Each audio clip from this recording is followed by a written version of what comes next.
Well, welcome to the Massey Workbench for another edition of the Minneapolis Northwestern N-Scale Model Railroad Monthly Video. Thanks for coming. Thanks for checking in with us today. I'm very late in getting my video out this month, so just barely getting it in on time. Doing a little follow-up on the speedometer, as you can see here. I had a chance to compare it to I think it's an AccuTrack speedometer that a friend of mine had on his layout. I think you saw the little videos there of testing that, and I found mine was quite different, getting quite different readings than his. And what I did when I was there, I actually loosened this sensor and had to move it about an inch or so to get it to start reading close to what his speedometer was reading. So I started thinking, how can I calibrate this so I don't have these I don't have to try to manually adjust this thing to try to get accurate readings. So I tried to come up with a way to calibrate the speedometer, and to do that I added an encoder. Now, an encoder is different from a potentiometer in that it can rotate more than 360 degrees. You can keep spinning it and rotate it all the way around however many clicks you need. And the code that I've added to this uses input from the encoder, and you can hear it kind of, or maybe feel it click one little turn each time I turn this. And with each turn I'm changing the value inside the code by 1 or -1, depending on which way I turn it, either up or down, or so that's a real simple way to change the code. I'm just incrementing or going up or down by 1 each time I make one little click on this encoder. And I connected it with 5 wires here. I extended the power to the ground and the VCC pin here. So I've got power going in here. I just extended it from the power I've got going into the sensors. And then I've got 3 more leads here that are connected to the CLC, the DT, and the SW pins on the encoder. And on the other side, I have it plugged in to 3 more digital ports. Over here I've got ports 1, 2, and 3, or excuse me, 2 and 3 used by my LEDs. This is the ground, and I've got the 3 leads coming in from the encoder going into digital pins 3, 4, or excuse me, 4, 5, and 6. 4, 5, and 6 here. So you can use any pins you want. Just make sure you make these correspond with your code. So it wasn't much of an addition to get this here, but it helps to calibrate the speedometer, and I'll try to demonstrate to you how that works. Also, I've done away with a lot of the delays and resets and so forth for the code inside. What I do now, this also has a push button, and you can hear that little push button, and when I push on that, that resets the speedometer, but it doesn't lose the value from the encoder. And if I want to reset the whole thing, I just push on the reset button for the Arduino board there, and that resets everything. So I'll try to do a quick demonstration here for you. Turn this on. Hey, it works. What do you know? You can see the display there. And I'll trigger the sensors here just to get a rough reading, and I'll hit the reset switch, and you see we got a reading here of 49.41 miles per hour, and the EC is some added text. This is just showing me what my multiplier is. I'll have to go through how I came up with that. It's really just a little multiplier that changes the counter. This is the counter, number of milliseconds that elapsed while the train was passing between the sensors. So right now it's set to a value of 1, and I'll turn the encoder here a few clicks and run this again just to show you. And whoops, I said it too soon here. Okay, just to show you here, now I've got a reading of 0.93 instead, which means I turn this about 7 clicks and I get 0.93.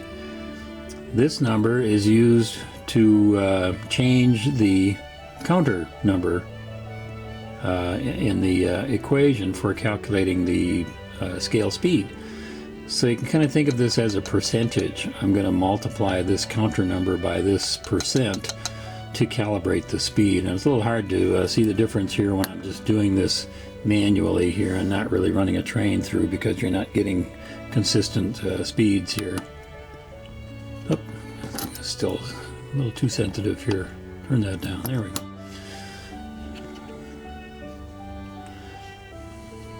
There. So as I change this, I get, what I'm doing really is changing the percentage by what this counter is multiplied by. So if you take the counter 120 times 0.84%, it helps to kind of tweak it a little bit. So I'm not sure if I'm making a whole lot of sense here. I'll turn this thing way down the other direction and try to trigger the sensors again. Okay, here I've got 1.01, which means I've turned it up a little bit. And so the larger this number, the smaller is going to be this number. So, because remember, we're dividing, or rather we're multiplying this number by that number to get this number. So I'm hoping it makes a little bit of sense, and I'll try to draw out what the math is in here. So just that's a quick demonstration. Hope it's not too confusing, but I'll try to demonstrate the math here for you in a bit. Okay, I'm going to try to analyze this a little better for you. I've got the video set up here so I can pause this a little bit and take a closer look at the readings. So a train runs through here and get some readings. I'm going to hit the reset on the encoder, and we get some values here. Now, looking at this, we got 69.57 miles per hour. This EC, or encoder value, comes up at 1 right now. And that means I haven't changed anything. It's just multiplying this counter number by 1. And that's not going to make any changes to the scale speed. So I'll try it again, move it again here, and take a little closer look at the train when it passes through here. I'm going to change the encoder a few ticks here, and we'll run a train through. Engine comes around, and notice right underneath that counter number there's the value of the encoder right there. Right now it's at -7. It's a little hard to read. So we stop reset the encoder, or the speedometer here, and look at the numbers again, and now you can see it's 0.93. So this is a percentage that I'm getting to multiply the counter to get to calibrate the speed a little bit. So I've taken 0.93% of that 0.91 or 91 milliseconds in the counter. And as we do these tests, that 91 shouldn't change much. It depends if the engine's running at a fairly constant speed. So we'll try it again here, and here we got about a minus, I think about a -18 there. So let a train run through, and so 18 from 100 gives us 82, and we divide that by 100 again to get the percentage. So we get 0.82. 82%. We're going to multiply the counter, which is right now 86, so we multiply that by 82%, and that is then used to calculate the scale speed. So that's kind of how the encoder is working. The math inside there is we take the value of the encoder, which might be 1, 2, 3, anywhere up to how many times we click it, and we add that to 100. So in this case we added, here we're going to add a -8, that was -8 underneath that, to 100, and then divide by 100 to get 92. So we get 0.92. We're going to multiply the speed by, or rather the counter, by 0.92. And that's how we're varying the calculation for the scale speed. So this counter number is being multiplied by this percentage to get the speed. Here we got 0 under here. I can see that 0 means that the counter, or the encoder, is pretty much set to neutral, and it comes up back with 1. So 100 plus 0 divided by 100 is going to give us a value of 1, and that won't change the scale speed at all. Notice the counter value is pretty close to, pretty consistent. It varied a little bit, but we're going to run it through again. Here we've got a +4 now. We've turned it up a little bit, so we've got a +4 from the encoder. And again, our math, we add that 4 to 100 and then divide by 100, and we get 1.4%. So we're multiplying the counter value into 93 milliseconds by 104%, and we're kind of changing the speed that way. So that's kind of how the math works. Hope that's not too confusing. I'll show you in the code how it works. Alrighty, here's a look at the code. Again, a reminder that this is based on the sensors being 100 feet apart, and we're taking that value of 6818, which is a conversion from miles per hour to feet per second. So remember that 0.6818 miles per hour equals 1 foot per second, and the speed is then calculated by taking the number of milliseconds, or rather dividing that 6818 by the number of milliseconds. Now I've added a few little things to the code here. I'm not going to go through the previous pieces that I wrote, but I'm just going to try to go over what I've changed in the original code. We got some constants here. These are the pins coming from the encoder. We got the CLK pin, the DT pin, and the switch pin, and those are assigned to 4, 5, and 6 on the Arduino board. Also, I've got an encode value. Now this is a float value because I'm dividing and multiplying and I want to use decimals, so I've made this, make sure this is a float and not an integer. And this is the value that's returned from the encoder. Also, I've got the counter and scale speed and kilometers. Those are also changed to float because any calculations I want to use these with, I want to get decimals, so I use the float number type instead of integer. In the setup, we've got the 3 pins again. The CLK pin, the DT pin, and the switch pin are all set to input. And the switch pin is what's used to reset the speedometer. This is the one that you press on the knob of the encoder, and you can reset the speedometer with this pin. You also do other things with it, but I just changed the code to reset my speedometer with that. So did away with a lot of the delays and other things to automatically reset the speedometer.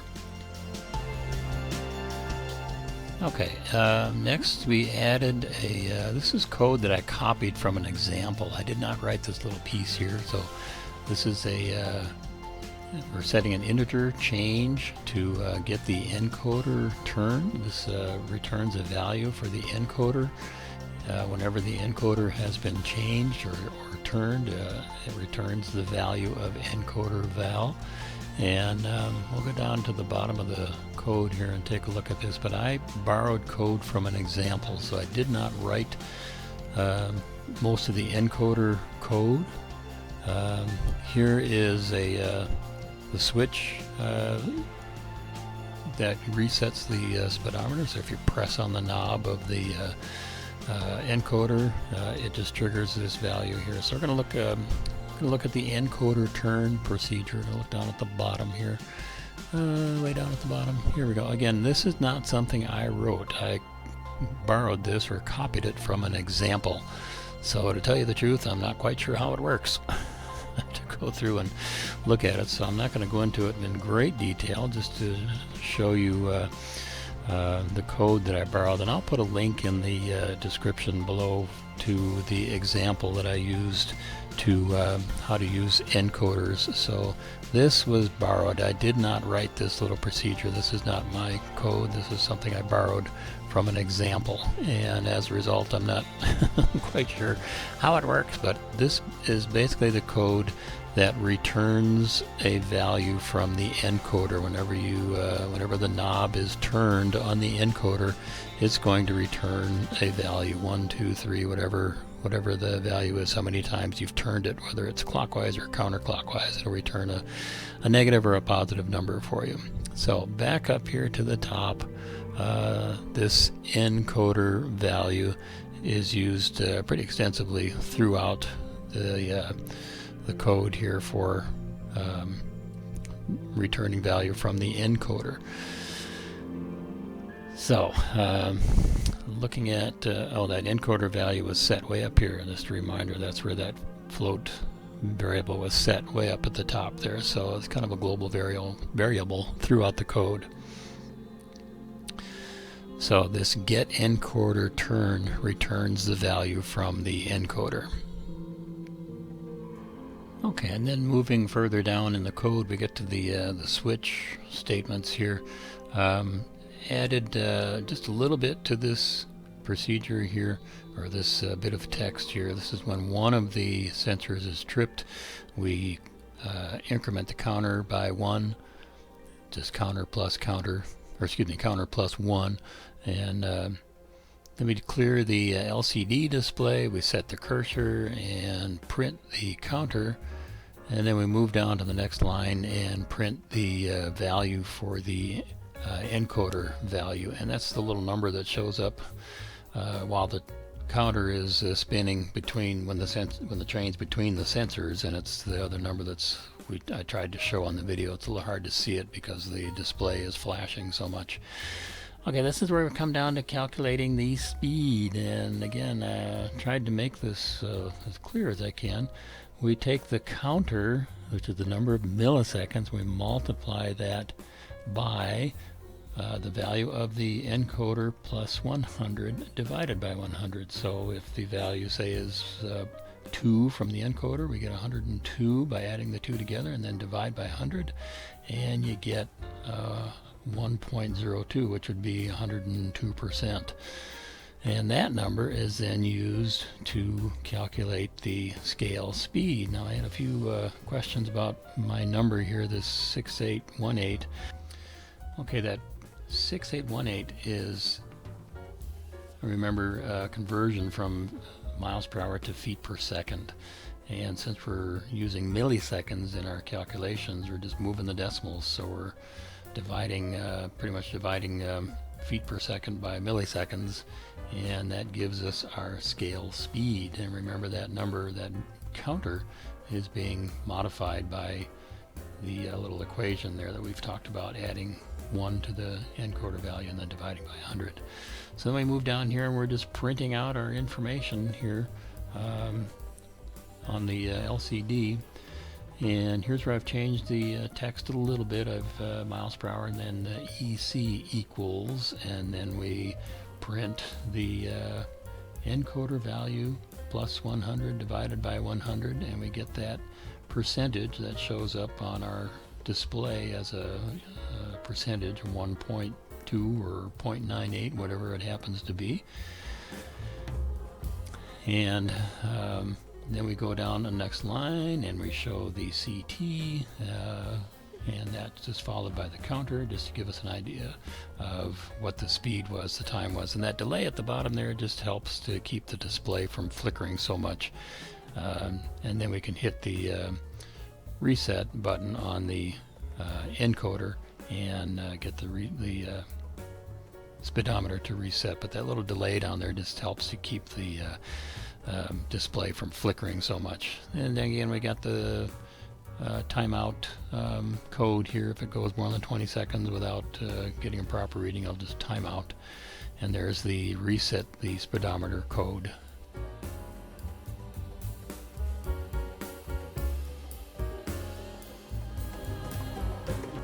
Well, I hope you enjoyed that. Hope you got something out of it. Hope there was something informational, educational for you.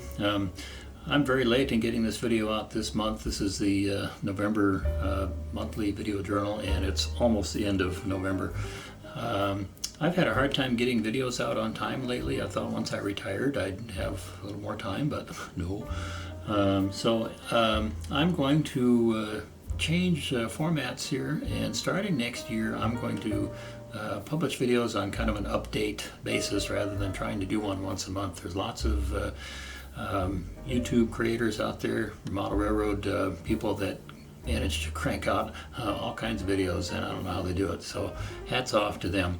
But I'm going to discontinue the monthly format, and I'm going to try to shift into kind of an update format instead, and I hope that way I can produce some more fun, entertaining videos and not kind of throw together like this one was, just trying to squeak it out at the last minute. So a big shout out to all the viewers and subscribers. Thanks so much for all your interest and support, and hope everyone enjoys the holiday season. Have a safe and happy holiday, and we'll see you next time on the Minneapolis Northwestern N-Scale Monthly Video Journal. So take it easy, everyone, and enjoy the holidays. We'll see you later. Bye-bye.